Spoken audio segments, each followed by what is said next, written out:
Dami talaga ng mga tao lumahok dito sa Run for the Pasig River ngayong taon. Kakaibang tanawin ang makikita mo na dito.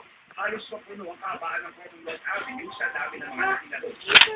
Sa organizers ay abot ang bilang sa 93,000. Sumapak sa iba't ibang race, mga magkakapamilya